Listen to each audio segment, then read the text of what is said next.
Hello সবাইকে, সবাই কেমন আছেন? আশা করি ভালো আছেন। আমিও ভালো আছি। আজকেও আপনাদের সাথে একটা ছোট্ট ব্লগ ভিডিও শেয়ার করব। এখানে দেখুন সকাল হতে না হতেই এরা এসে কাচের মধ্যে ঠোকরায়, কারণ খাবার চায়। এখানে দেখুন পোকামাকড় থাকলে সেগুলোও খায়। এখানে দেখুন আমি সকাল সকাল এদের বিস্কুট দিয়ে দিয়েছি, জানালা খুলে জানালার ভেতর থেকে ভিডিও করেছি, না হলে চলে যাবে। আর যেহেতু নৃসিংহদেবের চতুর্থী ছিল, সেই দিন আমি উপোস মানে পুজো করেছিলাম, সেটাই। এখানে দেখুন আলু কেটে নিয়েছি আর তারপর রান্নার জন্য জোগাড় করছিলাম। আর সন্ধেবেলা যেহেতু পুজো করব, আর এখানে দেখুন তুলসী পাতা কেটে নিয়েছি, আলু কেটে জলে ভিজিয়ে রাখলাম। আর তার সাথে এখানে দেখুন সাবু ভেজে নিয়েছি। আমি সাবু দিয়ে প্রথমবারই এইভাবে রেসিপি করব। আগে অন্য সময়ে করেছি, সেটা সাবুর খিচুড়ি যেটা হয় সেটা। আর এখানে দেখুন আমি বাদাম ছাড়িয়ে ভেজে নিয়েছি।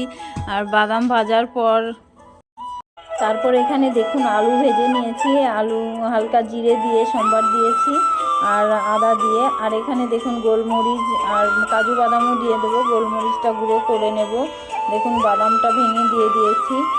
এইভাবে করে আলুর একটা তরকারি মতো করেছিলাম, যেটা হয় ঠাকুরকে দেব আগে। তারপর দেখুন এখানে আমি পায়েস করেছি, সাবুর পায়েস যেটা হয়।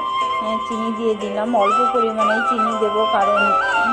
আর এখানে দেখুন যেটা সাবু ভেজে নিয়েছিলাম আলু সেদ্ধ করা আলু দিয়ে, সেটা মিক্সার গ্রাইন্ডারে একটু পেস্ট করে নিয়েছি। তারপর এখানে দেখুন সেটা দিয়ে বড়া করেছি। আর বলতে বলতে সন্ধে হয়ে গেছে, আমি পুজোয় বসেছি, মেয়েও ছিল সাথে। তারপর দেখুন ওর একটা বোনও আছে, দিদি আছে, তাদের ডাকতে গেছে, মা তুমি পুজো করো, আমি ওদের ডেকে নিয়ে আসি, মানে সবাই মিলে প্রসাদ খাবে, এরকম একটা ব্যাপার। তারপর দেখুন ও চলে গেছে। আর এখানে আমি সন্ধে দিচ্ছিলাম, যেহেতু দিনটা ছিল খুবই ভালো। সেই দিন কর্পূর ধরিয়েছিলাম।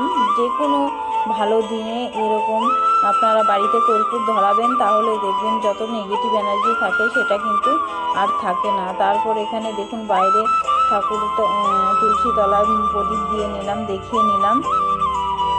আর এইদিকে পুজো করাও আমার হয়ে গেছে। তারপর দেখুন বাড়ির চারিদিকে যেটুকু পারলাম একটু দেখিয়ে নিলাম। আর এইদিকে দেখুন আমার পুজো করা হয়ে গেছে। আমি সেইভাবে নৃসিংহদেবের মূর্তি আমার ঘরে নেই, কিন্তু সবসময় আমার ইচ্ছা আছে আনবো। দেখুন এখানে সবাই সবাই বলতে ওর একটা বোন হয়, পিসির মেয়ে আর একটা জেঠুর মেয়ে, তারাই এসেছে। তাদের এখানে দেখুন আমি প্রসাদ দেব। দেখুন ও প্রসাদ দিচ্ছে, কারণ ও ও ফল টল খেয়েছিল, কিন্তু সন্ধ্যের পর তারপর দেখুন এখানে প্রসাদ করেছি। আমি তো সেইভাবে বলিনি যে বেশি করে করব, আমি তো জানি না ওদের বলবো। ও বলে এসেছে দুই বোনের, তাই তরকারি সেইভাবে অল্প করেই করেছিলাম। ওরা বললো খুবই টেস্টি হয়েছে, পরের দিন করলে একটু বেশি করে করবে। আলুর তরকারিটা ওরা তো খুবই সুন্দর খেয়েছে, যেহেতু ছোট মানুষ।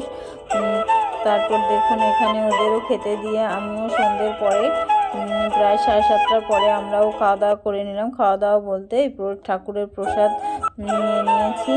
এইটুকুই আপনাদের সাথে শেয়ার করলাম। কি ভিডিও শেয়ার করব বুঝতে পারি না।